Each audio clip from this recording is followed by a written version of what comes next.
The major issue in the health sector is lack of commitment from the leaders, from the people that are supposed to provide basic health amenities for the citizenry.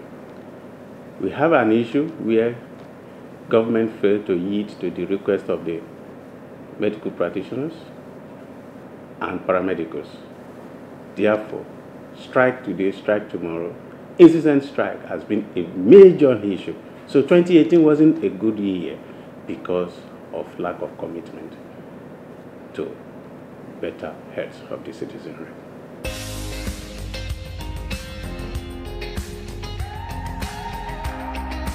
Corruption has been on for so long, and this has been an issue even in the health sector. So the NHIS that you talk about is being politicized. The HMOs are not committed. The hospitals, the enrollees, how much is the capitation fee?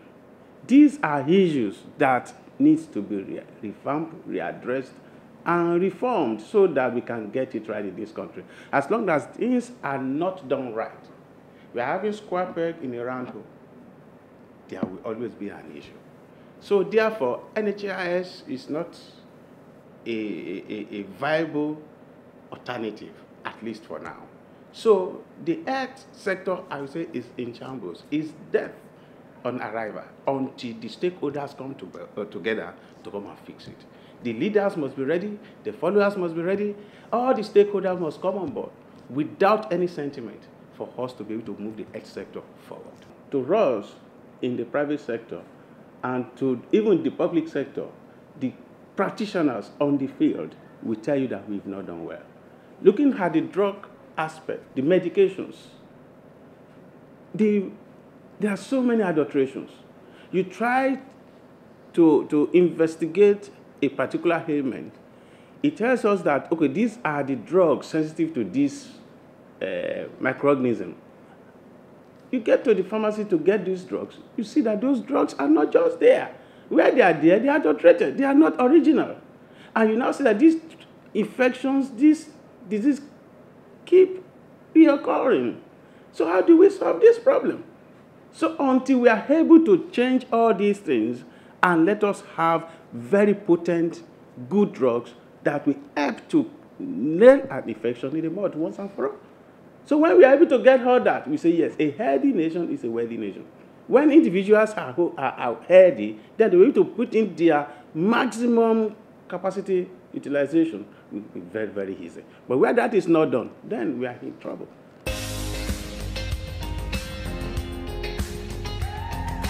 For now, we just came into the new year, and we hope that the year will usher in a very vibrant activities where people will be willing to come and get themselves examined, and in the process gets healthier. So Unjudged is positioned in a way, by God's grace, to help in this regard. And so far, I think we are 2019 compliant. We have the seasoned scientists to do the job. We have licensed, current practicing licensed professionals that will help us to get the job done. And by God's grace, anyone that we see, I'm sure will go back smiling. At least we are sure of that. And we are trying to source our materials locally. That is going to be a little bit lower than the cost price we are having now, because almost everything is being imported. So what we are trying to do is for us to source locally and see what we can do. And also the SON, Standard Organization of Nigeria, to also come to our rescue so that all these things will not be substandard. When we have all that, then the price of our commodities will definitely come down, and I believe for people to be able to afford it will also come down. So we are exploring ways where we can get this thing done so that Nigerians, when they come in, they can easily get value, at least at a very affordable price.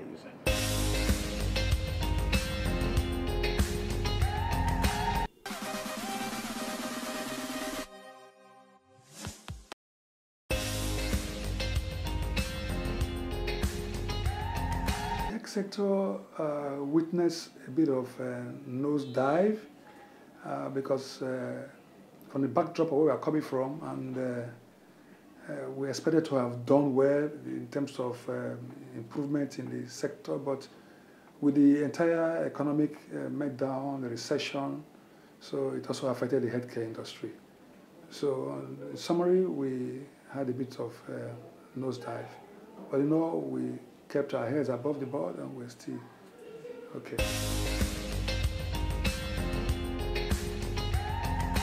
The health sector, a pass mark, considering the funding, the level of funding, considering the difficulty with the environment and the terrain with which we are working, I think we score a good pass mark.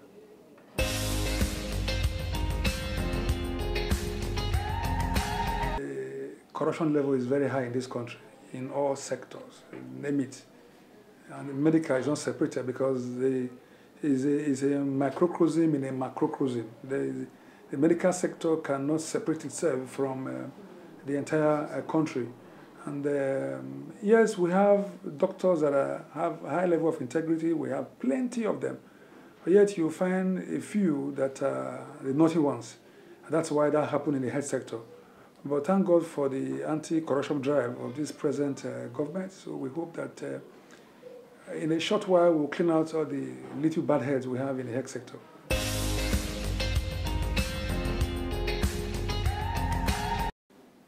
Early 2018, January, February, because Nigeria was just coming out of a recession then, and it was pretty tight, getting client to pay your bills, and overheads is high. Power wasn't as good as what it is now. Therefore, overhead was very high. Diesel consumption, difficulty with having people to put other things together. So we had a challenge 2018, early part, January, February. So we expect to keep growing. We expect to definitely get to greater height. We are on the upward trajectory. We are doing well, and we hope to use that as a stepping stone and move further. We hope to have more clientele, increase our number of our equipment, and the discipline we are presently working with. We hope to enlarge our various consultants portfolio and be able to attend to more of our patients and take care of many more specialties at the Medical Center. We want to be the #1 hospital in Lagos.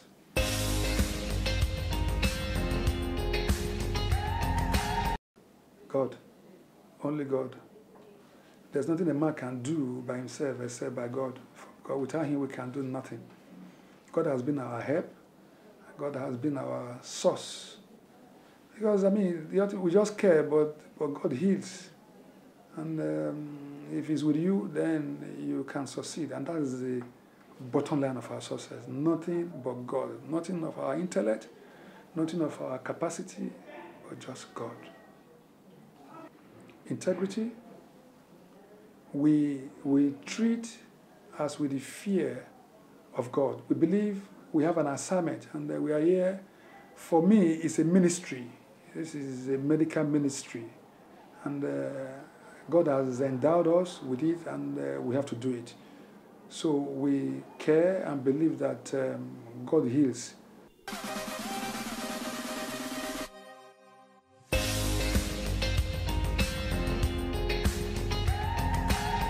Well, I think you should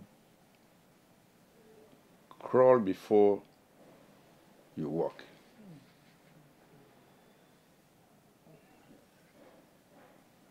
Anybody who wants to walk without crawling while growing up will continue to fall down. That's #1. #2, I went to university in this country. And when I went to work with international organization, I was not found wanting. We have universities in this place. that can produce the best students. Running abroad is not a panacea. Secondly, when you go there, gain experience, and come back, because the greatest opportunity for you to develop is still in this country.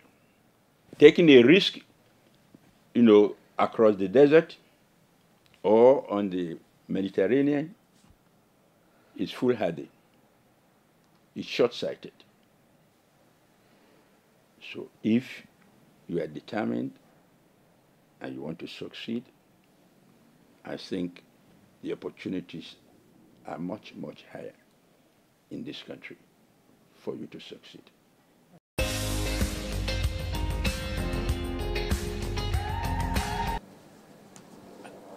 I value most is my name, integrity, because I have a name to protect and I have a reputation to defend. Because I come from a very big family and a relatively successful family. I'm very careful to ensure that I don't bring any blemish to that family. All laws are meant for reviews from time to time. Even if you find them adequate after the review, it does no harm to review the law to be sure at least that it is still relevant to the people and is still fit for purpose. So I will not say it is not time for review. I'll say, well, if the last review was in 1977, definitely a review at this point would not be unexpected after so many years. That will be 43 years later. We will definitely need one. But some people have to sit down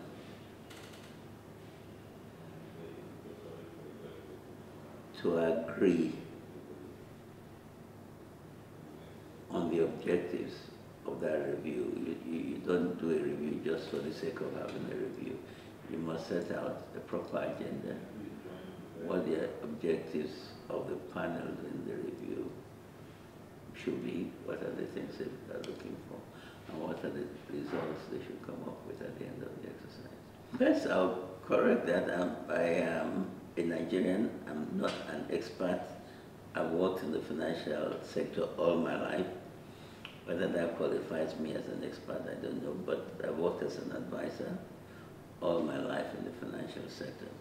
Now, there has been significant improvements in many areas of our financial sector, which does not mean that we've not had problems in a few. But we have made significant progress in many areas, I guess, which is why our economy still stands up. Some people have been working very hard to keep the financial systems going and to make improvements in them by and large. So we are very much abreast with the rest of the world in most of our financial systems, if not ahead in one or two areas. Very significant setback in the Nigerian economy. I remember as far back as the time of Chokubu, he actually brought my attention to that for the first time, that we have a massive informal sector.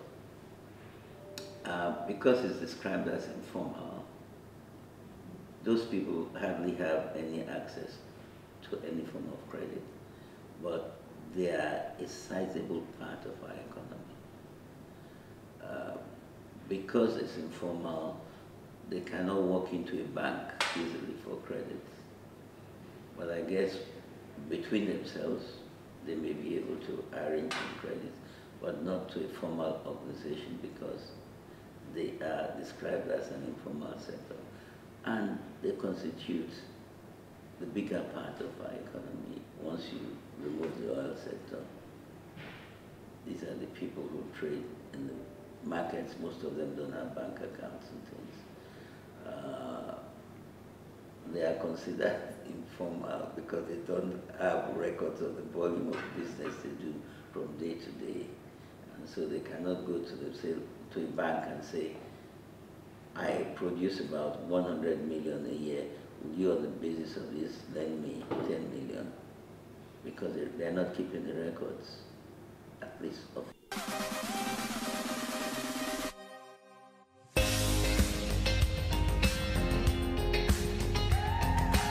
Well, the Nigerian capital market has taken a big flogging, but it has survived. Which, whether anybody likes it or not, whenever you hear the Nigerian factor, the Nigerian capital market has taken a great beating, but in everything, we will always survive. Because Nigeria is a large market. So no sane investor will run away from Nigeria, because Nigeria is a large market, and you always make your niche in the market, as long as you're sure of what you're doing.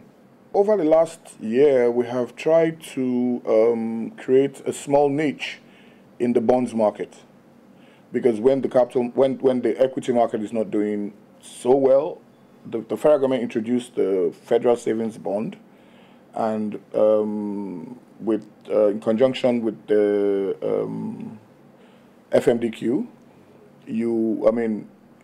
trading in bonds, we've tried to localize it and bring it down for the regular people to take advantage of. So we've created certain products, and we're still working on it. And we hope that by the end of the first quarter, we would have churned out at least 2 or 3 new products on that line. But the truth is that at times like this, what you basically do is hold your cash. Cash is king. We do only what we know. We are quite conservative. I personally, this year will make it 25 years I'm in the market, and I've been very conservative. And you don't put your hands in what you don't know. Don't move with the gang, and you survive. I promise anybody that. Be professional, keep your hands clean, no sharp practices, and you survive.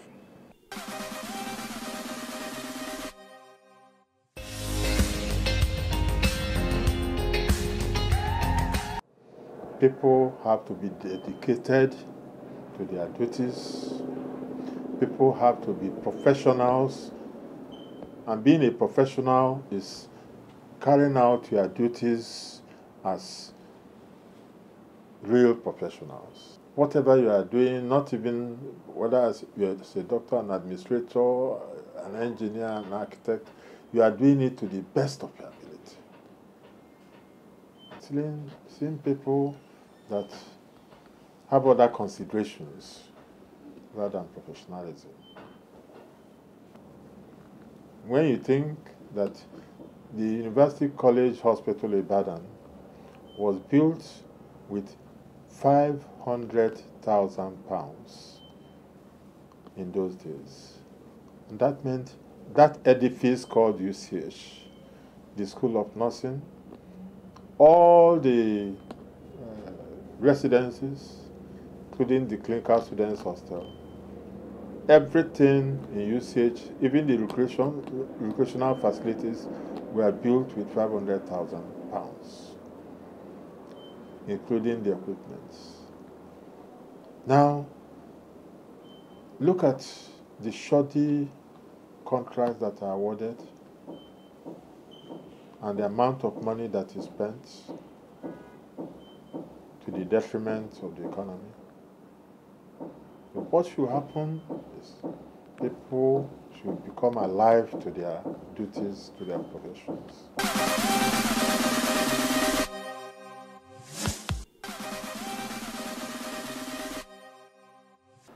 What is an SME? Because there are various definitions for what is an SME. In some countries, SMEs depend on the amount of people being employed.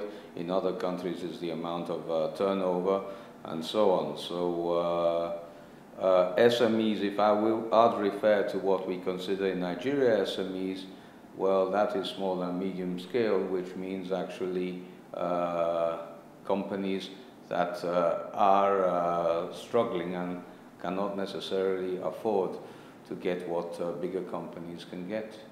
Actually, this year we are 50 years old, and that is also why, well, we're 50 years old and we're going through this big expansion for us. The challenges have always been the same. Nothing has changed. A lot of the challenges are low demand, products coming in from China and India, which are considerably cheaper, our infrastructural challenges, financing challenges, and so on.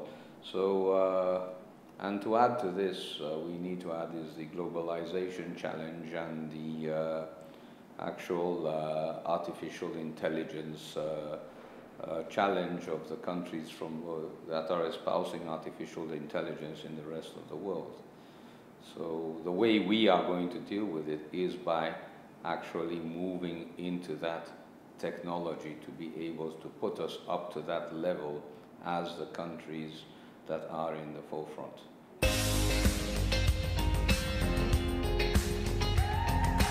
Well, one of the big issues in our economy is that there are inconsistent incentives and few incentives. Most countries in the world today are dropping corporate taxation to give incentives. We in Nigeria, we have unofficial taxes, and we are now instituting more and more taxes. We can't move forward that way. There should be something that has to give way, which will absorb the cost of all the inefficiencies, including the infrastructural inefficiencies that we have as a country, including all other financial inefficiencies and so on. That the new government will have to realize. Otherwise, we are not going to make any progress. We've actually seen any positive results. I mean, our expansion, 40% of the cost of our expansion is going to be in power, securing power through generators and so on.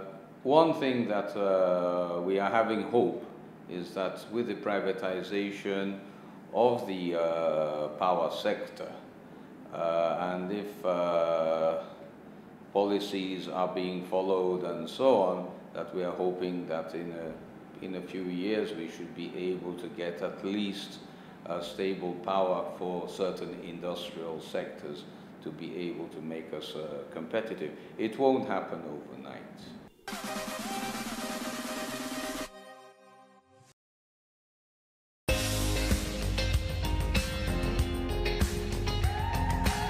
One of the issues that must be addressed critically is manpower production and utilization.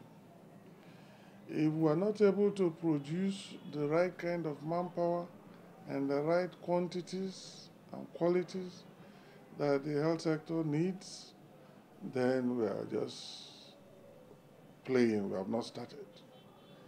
So it is in that light that we must look at the issue of residency training, which is a program that helps us to produce doctors at the highest realm. These are doctors that can help to produce other doctors when they finish training and can help to provide care at the highest levels. So playing with such a program of training or not paying very serious attention to it, to my mind, is like playing with the future of Nigerians. both born and yet unborn. So I think that any serious government must pay particular attention to the residency training program of the various teaching hospitals under the supervision of the Federal Ministry of Health and the National Postgraduate Medical College of Nigeria. They must pay very particular attention. Even the National Postgraduate Medical College is reeling under very severe financial burdens. So how do you expect them to be able to cope with the training needs and demands of the country? So these are areas that the country needs to look into very critically.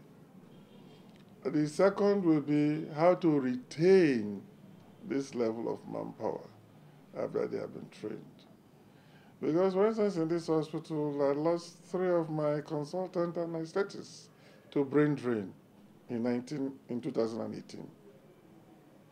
The 3 that I was used to that helped me to operate here all traveled overseas.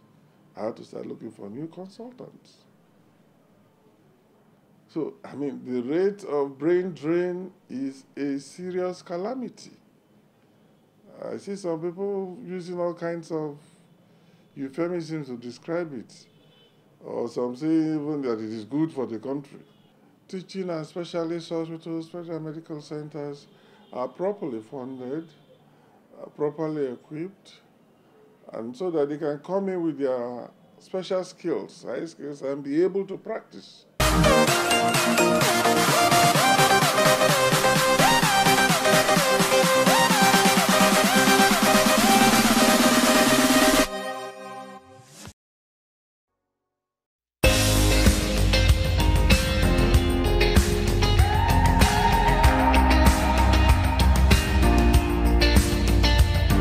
If you're